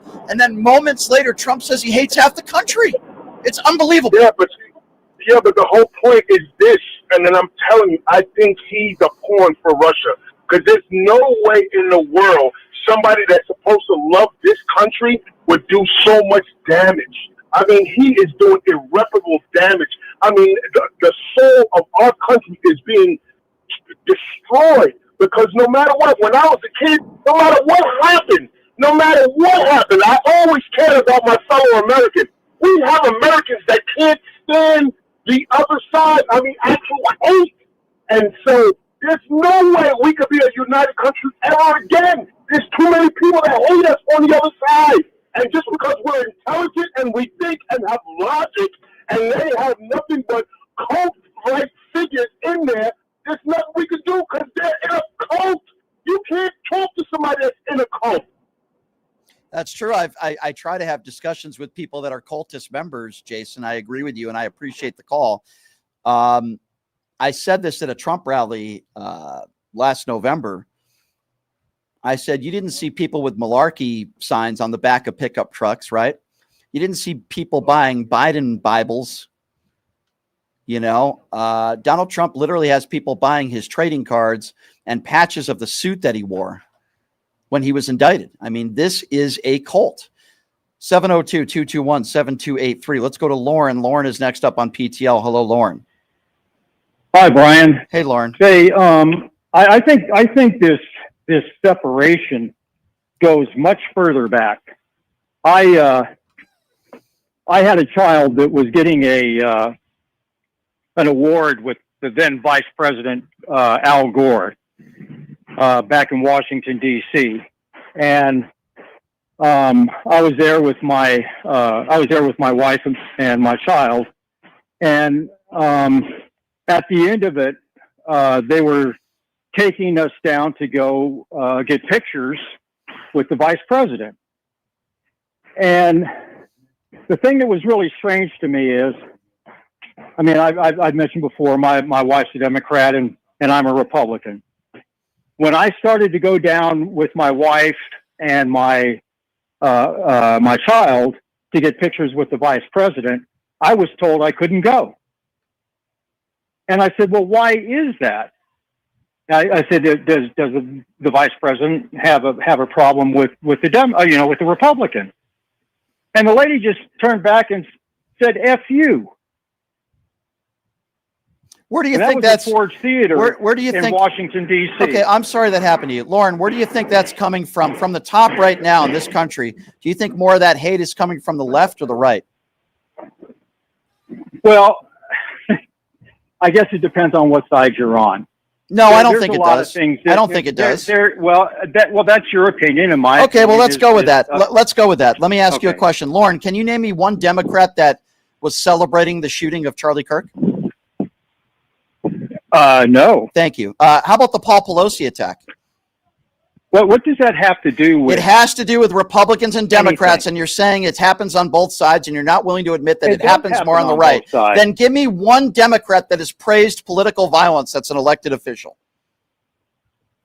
One Democrat. I don't know everybody. You don't know one. Okay. I can name you Ted Cruz. I'm just saying. Hold on a second. Ted Cruz, Matt Gaetz, they were making jokes about the attack of Paul Pelosi. Plenty of Republicans that were defending the January 6ers, that defended the pardons of January 6ers, some of whom beat police officers with their own batons. Can you name me one pardon that Joe Biden gave somebody at a Black Lives Matter protest? I have no idea. Oh, the answer is zero. The answer is zero, Lauren. So Lauren, there's a reason why I'm bringing this up, okay? You're making the case that it happens on both sides and it happened to you on the left.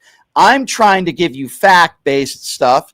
When Mitch McConnell froze up, the first person who called Mitch McConnell to see how he was doing was Joe Biden. Donald Trump doesn't even know the name of the Democrat that was assassinated in Minnesota.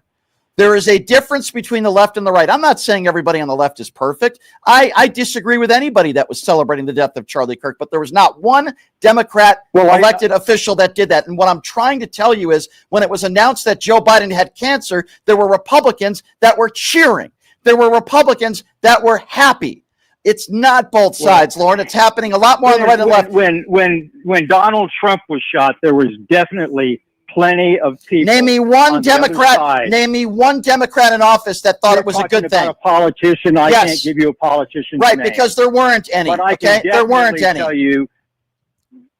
I can definitely tell you that people that are Democrats. There are going to be crazy people on both sides of the aisle, but I'm talking about elected officials. I'm talking about leadership, Lauren. I'm not talking about some guy with 200 followers on social media. I'm talking about the president of the United States, the leader of the free world that said that he hates half the country at a memorial for Charlie Kirk, Lauren. What do you call the thing that Biden did with the two military guys and the red background?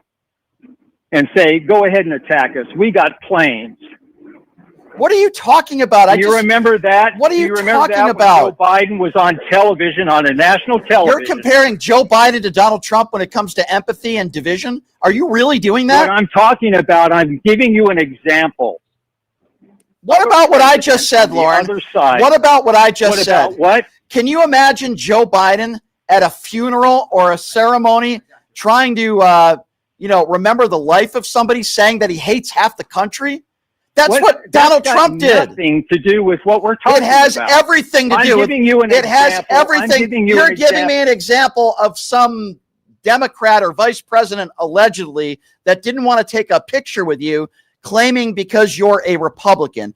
Now, I don't know whether that happened or not, Lauren, but I'm trying to talk about relevancy of about what's going on in this country right now. Lauren, Donald Trump, the president of the United States right now, basically said he hates half the country. Why wouldn't you have a problem with that? Why won't the same thing that Joe Biden No, did he didn't. That's not true. with the example that I gave Not you. true. It's not the same Why thing. would he use a red background, Brian? So you're comparing. Okay, so hold on. Let's go with this for a moment. Lauren, I mean, what is? hold what- on a what is- second. what is Lauren, hold supposed on to a be the second. color?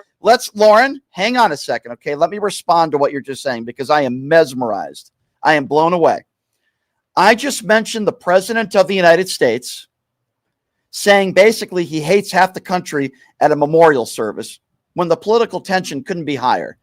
And you're trying to compare that to the color of a background that Joe Biden used when he made some public statements. Lauren, are you kidding me? How can I take you seriously? The color of the background? You think that's an issue? The color? Am I still on, Brian? Yes, you're still on because I'm mesmerized that you're comparing the color. I can't respond to any of your questions because you keep throwing more out I there. mentioned Donald Trump talking about hate, and you didn't respond to that. You brought up Joe Biden and the color of a background. I couldn't respond to So it, respond. Brian. You have been Respond. going on and on Respond. and on. Go. Donald Trump said he hates half the country at a memorial. Go ahead. Respond. And the same thing that Joe Biden And the same did thing with that Joe Biden. You use whataboutism, and you're not willing to call out the It's president not of the United whataboutism. The color of a Brian- background has nothing to do with anything. What the hell are you talking about? said- The red, the You know, color of a Brian, background? all you need to do is Pod research it. Pod this moron down again. The color of a background is the same thing as Donald Trump saying he hates half the country. You are a clown. How can I take you seriously? The color, boy, I better make sure the color of I hope the hockey background is okay with you. Maybe that means I hate half the country. Lauren, what are you talking about? The guy who you support, who you voted for, said he hates half the country at a memorial service, and your only response is, what about Joe Biden? You sound pathetic. How can I take you seriously, Lauren? How can I take you seriously? The color of a background? Why won't you call out Donald Trump for anything? All right, you're absolutely wrong about that, Brian. I've been critical on both sides. You haven't done that in this conversation. I bring up something that the current president does, and you bring up Joe Biden. No, I brought up Al Gore initially. I don't care about Al Gore. I'm talking about the president of the United States right now, the man who you support, who said he hates half the country. Okay. Why are you laughing? Why can't you just say it was wrong? What is wrong with you people? The point is, Brian, it's on both sides. Why? It's No, it's definitely on not. both sides. No, it's not. It is. Name me a president or a Democrat that said he hates. Pot him down again. You're making my producer work. I apologize to my producer and the listeners. You won't answer a question directly. It's always, what about Joe Biden? Can you name me a president who said he hates half the country at a memorial service? Name me one Democrat that's talked like that. Let me guess, you can't do it, Lauren. You can't do it, can you? Silence, complete silence from Lauren. No, he can't do it. Can you name me a president that incited an insurrection? Let me guess, Lauren, you can't do it. Silence is deafening. Lauren, have a nice day. Let me explain something to some of you. Saying you hate half the country is a little different at a memorial service than choosing red for a background. By the way, Joe Biden, I'm sure, didn't even choose that background. The color of a background to you is just as bad as the current president of the United States, the leader of the free world, saying he hates half the country at a memorial service. Oh my gosh, these MAGA Republicans, they're just impossible. 702-221-7283. Let's go to Vito. Vito's next on PTL. Hello, Vito. Hey, Brian, doing a good job. Can you hear me? Yes, sir. Go right ahead. So, I don't know how you deal with these imbeciles, but you know the Kevin O'Leary conversation you had the other day with Piers Morgan? Yes. So he just wanted to, skate over that, but he's probably in the files as well. That's why he didn't want to do it. Let me be honest with you. Alan Dershowitz, maybe Bill Clinton, I don't know. There's a lot of people that don't want these files out there. Guess what? I don't care if they're Democrats and Republicans in there. I want the files to be released. And, yeah, I'm with you. And the excuse I hear is, why didn't Joe Biden release the files? That's not an excuse. Right now, I want the files to be released. And there's a reason why Donald Trump doesn't want the files to be released, because he's in them. That's why. Yeah, listen, I agree with you, but let me piggyback to that. I never believed that Trump got his ear shot, and this Charlie Kirk thing, to me, was all just set up just to distract from the actual Epstein files. Well, I don't know. How come we don't talk about that? Well, because there's no evidence to prove that somehow Charlie Kirk was murdered because Donald Trump doesn't want to talk. We know Donald Trump doesn't want to talk about the Epstein files. I don't think that happened, and this 22-year-old did this at the hands or the attention of Donald Trump or members of his administration as a distraction. I truly do not believe that. Well, I don't believe that kid shot him either. How about that? Well, listen, that's why we have a court of law. That's why this 22-year-old will have a trial and the right to defend himself, and we'll see where the chips fall where they may. Do you think that Trump's ear was shot? I believe that was probably some sort of glass fragment. I do think there are some weird things that happened, but what we do know is that 2 people lost their lives, the shooter and an innocent man there that was in the crowd. We know a third individual was shot. I do think there were some weird circumstances around that shooting. Sure. But I do think it was a little weird that Donald Trump, played golf the next day. I do think it's a little weird that his ear completely healed up the next day. There were a lot of strange things that happened. No question about it. And we're allowed to ask questions, but I don't believe that Charlie Kirk was assassinated, because Donald Trump doesn't want you guys talking about the Epstein files. I don't believe that. No, I don't believe that. I do.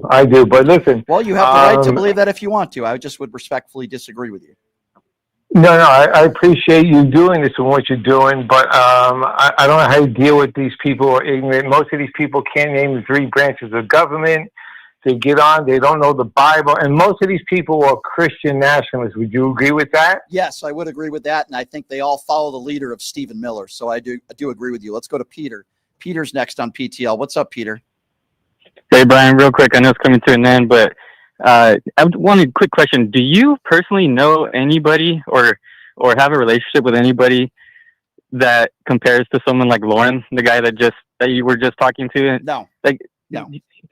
On purpose, or like have you eliminated them from your life? You're asking me if I have friends that have that talk like Lauren. The answer would be no. Because you've gotten rid of them, or just naturally you don't have friends or anybody like that? I just don't choose to hang out with ignorant people. Yeah. And when you start comparing the color of a background at a press conference to Donald Trump saying he hates half the country, then that's usually the end of whatever friendship I have with you. Very true. Very true. I can't talk to people like that. It just, listen, I'll talk to them on this show for entertainment value for you guys, but in my personal life, no, I can't do it. They're welcome. Listen, I'm sure Lauren's a really nice guy. But making that sort of comparison, just, it really makes you look really stupid. I really don't know what else to say. I think it was very nice of you to give him that kind of benefit of the doubt. Well, I mean, I try to give people the benefit of the doubt. I think Lauren's called into this show before, but he certainly raises my blood pressure. I appreciate the call, my friend. Thank you so much. Let's go to CJ. CJ's next up on PTL. What's up, CJ? Hey, a couple of things. We talk about what should have been the first sign about the current president, that he was that should have been the end of it, like the grab him by the tape and things like that, and when he was mocking the disabled reporter way back when. I remember that. Yep. Yeah, there's something much earlier than that that should have been the red flag that says, this guy does not be anywhere near power. And that was the Charlie Rose interview in 1992. Mm-hmm. Have you seen that? I have. Yep. Charlie Rose is great at what he did. Yeah. In particular, where codename Krasnov, as I call him, was saying that he loves getting even with people and demands loyalty to himself, not the Constitution. Well, that's which I believe he's doing right now. Yep, I remember when he said that, and you're absolutely right. I'm short of time, my friend. I appreciate the call. I remember that interview he did with Rose, and you're right. It was in the early '90s, and he is a man who is very vindictive. He has the mentality of an 8-year-old when it comes to trying to get back at people, and unfortunately, Cheeto Jesus is the leader of the free world. I told you guys this would be 4 years of retribution, and that is exactly what we're seeing right now. All right, so couple quick programming notes. I apologize for the people that were waiting on hold. Please call back again tomorrow, and you'll be first up in line. This is an independently owned radio show. So because it's an independently owned radio show, we rely on good people like you to help do what we do here. So please check out my website. You also, on the YouTube page, will see a link that goes directly to my website, which is pushingthelimits.live. So if you go to pushingthelimits.live, we do sell merchandise on there. Shirts, hats, beanies, you name it, PTL gear. But we also accept donations, monthly donations, whatever it be. $5 a month, $10 a month, $20 a month. You go to pushingthelimits.live, and that's where you can help donate and support what we do here. A programming note for you on Wednesday, the awesome Adam Mockler, a personal friend of mine. Adam does a great job, not just for Midas Touch, but on CNN. He's been on Cuomo's show. So Adam Mockler is going to be joining us on Wednesday. Very intelligent, bright young man. The Mooch, Anthony Scaramucci, is going to be joining us on Thursday. Of course, we got Leonard Cardinale, who's going to be joining us in studio again tomorrow. And everybody have a good time out there. Stay safe. Thank you to everybody in the YouTube Super Chat, everybody on TikTok, everybody watching live on the Really American Network. We will see you tomorrow. Same time, same place. Have a great day, everybody. Hey, everybody. Are you struggling to find a pizza place that reminds you of Brooklyn? That